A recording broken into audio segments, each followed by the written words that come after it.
Embracing the AI content revolution. Today, I'm replaying an interview I had as a guest on Marketing in the Age of AI podcast, where the host, Emanuel Rose, grilled me on everything that we do in terms of AI when it comes to content creation and running our business. So I'm going to share everything from how to become a prompt engineer to train AI to be an employee in your business to produce the outcome that you want, the future of AI and how it's going to affect content marketing moving forward, all the tools that we use when it comes to AI and content creation as an agency, and where you can use AI to enhance both quality and efficiency when it comes to your content. Let's dive straight into that conversation. Aaron Whitnish is the guest today, and he has an extensive background in digital marketing, including being an agency owner and then creating a really cool tool, which we'll talk about as the conversation progresses. But welcome to the show, Aaron.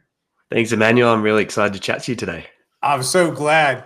I'd like you to start by just sharing your journey into AI and marketing and what drew you here and how did it happen? Yeah, well, AI has really taken off in the last few years, and I suppose it's been loosely integrated for a long, long time. But what excites me about it is the hybrid efficiency that it creates. So we've been creating content for 14 years as an agency, and slowly but surely we've found AI tools and softwares and different programs started to show up. In the early days, you're sitting there typing away and you're doing copy for web pages and you're building them manually with coding and all these sorts of things. And now today, everything's templated. There's voice to text. There's the ability to produce and edit video with AI. So it's really changed the landscape and the way that we operate as an agency. And it's about embracing that moving forward and finding ways where we can increase output, increase quality, and give a better experience to our clients. So it's an evolution, and I think it's only going to get more efficient and better day by day.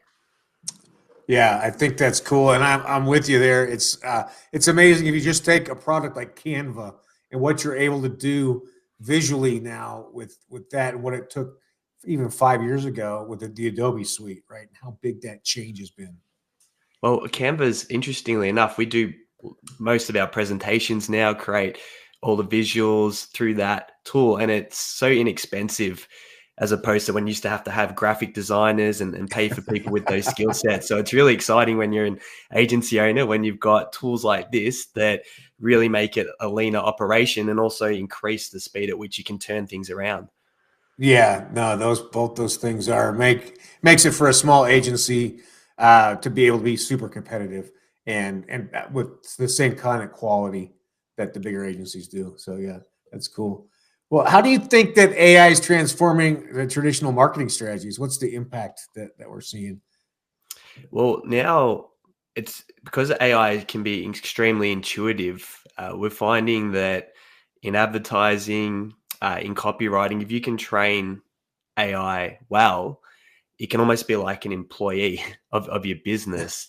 So again, you kind of have to have the original skill set to be able to train it well, because you need to be able to tell it what to do and put the right inputs in. But we're seeing this situation where I guess some businesses, AI, get excited, start playing around. They're very lazy and they just see what they can do with it, put it out there. And that probably has a negative impact on their brand if they don't get quality output. And they're all excited by the new toys, but it's not actually doing much service to their business. But people that have the original skill set and can really drive the AI learning machine, give it the right instructions, the right inputs, are able to take tasks that used to be days or several hours and be able to turn them around in minutes to hours, which is really, really exciting once you're able to harness and embrace the technology and use it in the right way. Yeah, that's cool. And what you're talking about is prompt writing, right? And taking the time to really, or prompt engineering.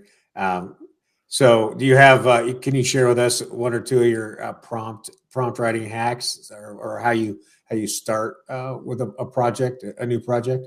Well, the way that we approach it is we start with original human content as a content agency. So we'll get a transcript. So we use AI to transcribe, say, our conversation.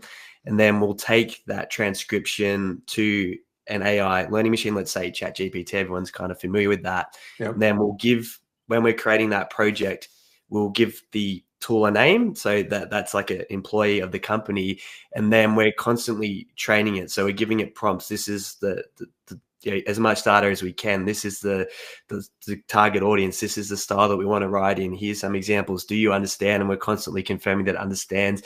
And then we're explaining exactly what we want. So we're really just talking back and forth to it till it starts to produce the output, what we want, and usually starts off getting it wrong by a long shot, and we just have to correcting it and telling it, no, this is what we want. Can we try this again? So it's almost like you're having a conversation with a team member that you're training up to do something, and you're just refining it till you get that particular project on point, and it's able to keep putting the result out that you're trying to achieve with that particular project that you're working on. Yeah, I like that. That's the golden bit there, which is you're training it like an employee, and that you're starting out with content that you've already created, or that you can somehow you can wildcraft. That way, it's not going, the GPT is not going out into the entire internet for the last 20 years, right? That's the real power. Yeah, and also we know if we're starting with an original transcript, that it's going to be accurate data if someone's spoken about it. So we're not going to have information that might not have been authenticated, and also that it's not duplicated, because this is from a conversation that was had with the subject matter. And I think that's powerful when you know you're not spitting out something that might already exist somewhere, and that might also not be factually accurate unless you've done your homework and cross-checked it. So I think having that quality control is really important from our perspective. Yeah, no, I agree. And I think those two parts, the prompt engineering and taking time to really dig in and making sure that you're being clear, and then validating it with the GPT, and then referencing good, clean source material. Those are really the two primary secrets of getting the start of good content, right? Definitely. And same with video. So we always start with an original piece of footage, and then there are several AI tools that, if you want to go down that route, that can take that original bit of content and then transform it into a whole bunch of other content that you can use. Yeah, no, that's cool. And I mean, that's great segue into talking about how AI is influencing the content creation, and then some of the tools that you're using and that people might want to try out. Definitely. So for entry-level business owners, it's really exciting because you don't have to have a budget like you used to have to do to be able to get content done. So there are tools, Opus Pro, Get Munch are a couple of examples where if you record a video, you can take your footage and share the link to those tools, and it'll repurpose that video into several clips. And then if you set up branding templates, you can add your captions, your font. You can also edit it down. So if you don't have budget and you don't have the capacity to have an editor or train an editor, then there's no barriers to entry anymore. As long as someone's willing to do the initial input and film the video, they're able to get all this short form content. And look, it might not be the content that's the highest quality or what you're looking for long term, but it gets you on the field. And as your business grows, as you get more resources, that's when you can start to evolve that a little bit. So there's a couple of great examples. If you're starting and you want to get a whole bunch of short form video done relatively quickly, you've got Opus Pro and you've got a tool like Get Munch, so you can test both of them out. Yeah, I like that. I have used both of those. And what are you seeing between long form video consumption and short video consumption? What's the ratio that you're seeing? Long form video, people who like long form video consume long form videos. People who like short form videos consume short form videos, and some do, depending on the platform, go into both. Like I consume YouTube Shorts and longer form. Long form is really, really hard to hold someone's attention for several minutes in an age where the human attention span is 8.25 seconds. You've either got to have really good relevant content that delivered on the promise that you had in the titles and the thumbnails. You need to be someone of notoriety that people want to listen to, or just a really engaging subject matter, and being able to deliver and hold someone for several minutes. So it's really tough to do long form, which is why I encourage most business owners to just go with those sub 60-second clips in the beginning, Yep. because that caters to the way people like to consume content, especially the younger generations, and it's much easier to produce, which means you can turn a lot more of it around. And getting long form to perform, you've got to have some skills up your sleeve and be a really good editor too, to be able to keep the frames moving and get people to stay interested long enough. Yeah, that is true. And what I'm seeing like 40 to 60 views per one view, short to long form for the projects we're working on, which I don't know how that sits in the landscape, but it was pretty dramatic difference. Yeah, I'll give you an example. So when I do podcast episodes, I know on YouTube, no one's going to want to sit and listen to me talk to them down a video for 10 minutes about content. So Yep. my long form videos that get put into podcast format don't go well on YouTube at all. A good one might be 50 views for me Right. personally, but the shorts, absolutely, they'll get hundreds of views. And it's similar to the ratio that you just mentioned. And that's exciting because you can build the long form and then get your short form from that podcast episode and tick two boxes off with one effort, which is great for content. And then how are you managing like the short form being connected so that there's a way for somebody to get back to the brand, right? Like either on YouTube or some other place for nurture. Well, you gotta kind of, I guess, it's all context and relative. So if you did have a really good short form grab from a longer form conversation, then of course you can steer that back to the longer form if it's a really good hook. So, and it's also what platforms are you playing on and where are you sharing the content. So for me, if someone's doing a podcast, a really good way to get on the radar is with those short form clips, but then also drive back to the longer conversation, because the benefit, if you can get someone to your long form, you really accelerate the relationship because they go into a much deeper session with you, listening to you for Yep. several minutes at a time. So it really accelerates the timeline with the trust transference, the desire, if you've got any offers on the back end of that. So if you can use short form to drive back to long form, it's a really good 1-2 combo to build deeper relationships and create depth with your audience, which is ultimately where the long-term success comes from, going deep rather than the width. Yeah, no, that's good. I was just at a conference and one of the CMOs was talking about a study they did that showed it was taking about 6 hours of content in the B2B space, 6 hours worth of content before somebody wants to interact with the brands. That's crazy. Yeah, Wow. it's such a massive mandate that we have now. But tell me about the tool that you've created and how you're the genesis of it, and then what you're doing that's unique from, say, Opus or some of the other tools Yeah. out there. So the 30 days in 90 minutes content creation system is 3 steps. The first one is research. So anyone can create a piece of content, but is it the content that your customers are searching for? And I think that's really important. Anyone can do a clip that could go viral by shark attack or whatever it is, but is that going to reach the right audience? Will that audience have utility for your product or service? So in the business sense, I think it's really important when you create content, you want to have your target clients in the back of your mind and focus not so much on the vanity metrics, but on the quality of the audience. So what we do is step one is we go, what are your target customers? What questions are they putting into YouTube? What questions are they putting into Google? So let's say the outcome you specialize in is home loans, as an example. You take that keyword, you put it into Google, you scroll down, there's a people also ask section, and it'll give you the queries that people are typing in about home loans. So all of a sudden you're getting all these questions that your target customers might be asking around home loans, and you click down and it'll give you more questions. Then you might take interest rates and see what are people asking about interest rates, and you'll get all the questions in the people also ask section. So you go from guessing what people want to know about home loans or interest rates if you're a mortgage broker, Right. to okay, this is exactly what they're typing in. So if you answer those questions, you become a solution to their biggest problem. So we start there. So we're creating very deliberate content. The second step in the process is record. So this is where you get that original human piece of content that you're going to repurpose. And so we'll take those questions to a client or a business owner, and we'll use an interview format, a bit like we're doing right now.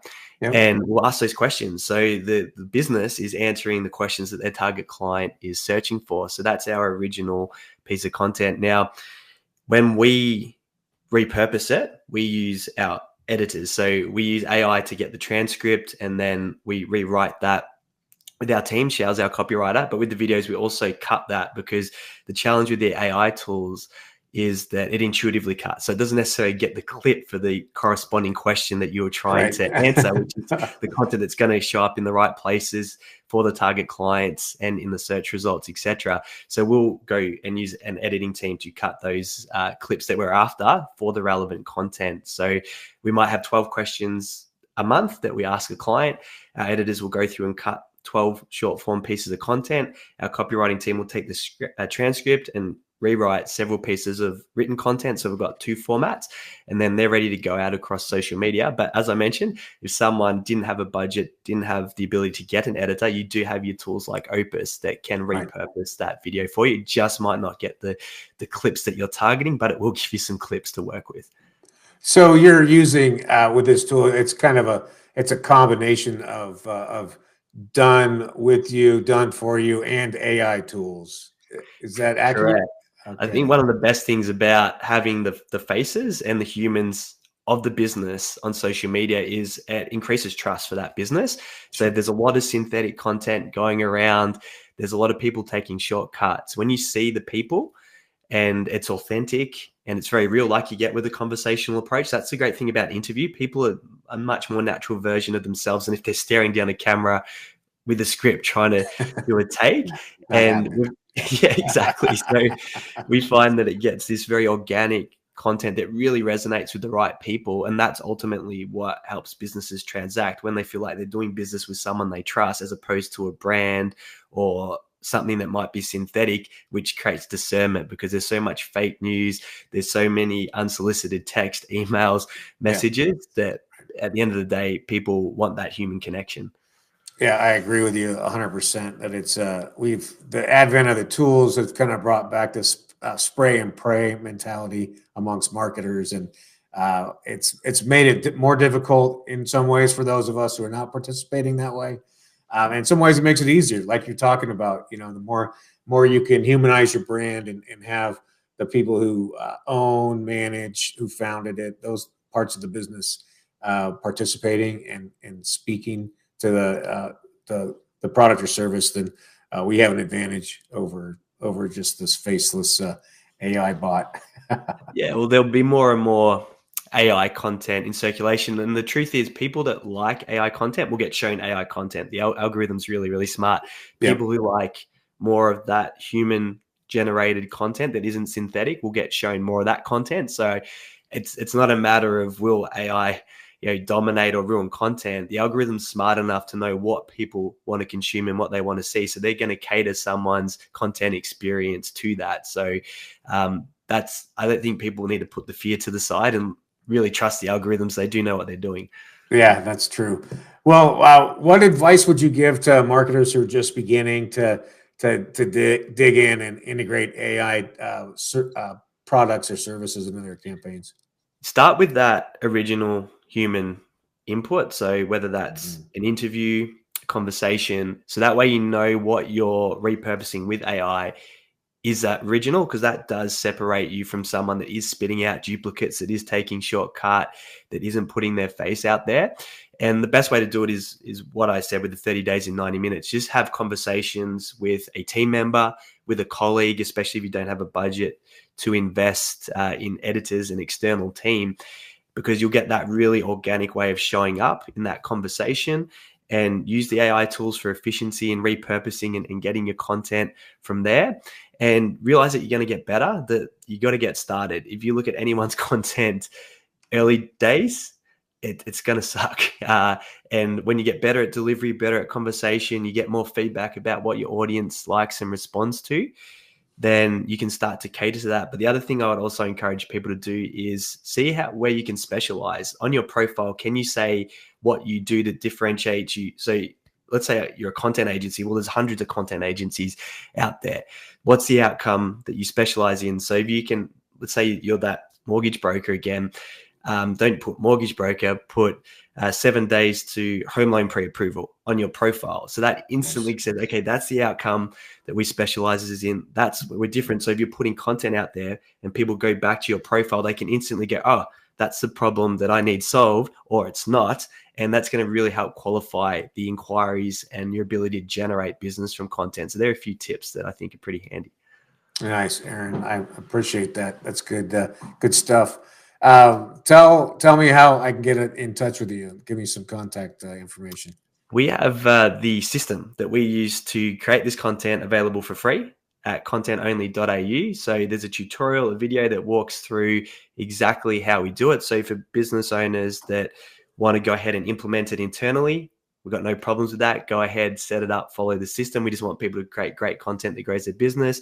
And then if people want to use our team and our systems that are in place, because it's more of a set and forget scenario, then they've got that option. So if you go to contentonly.au, download the 30 days in 90 minutes content creation system, and you can see exactly how it works. All right. And then, of course, they can connect with you on LinkedIn, and you probably have a couple other profiles on Facebook maybe, and Instagram. I'm on Instagram, Facebook, LinkedIn. Pretty easy to find with the surname Whitnish. There's not too many Aaron Whitnishes floating around. So if you do want to say hi or follow, I'll definitely follow back. And that's awesome, Aaron. I appreciate your time. Thanks for coming on today. If you enjoyed this conversation from Marketing in the Age of AI podcast, make sure that you subscribe to that show and learn everything you need to know from Emanuel and guests about AI. I've put a link to that podcast in the description and show notes below so you can follow.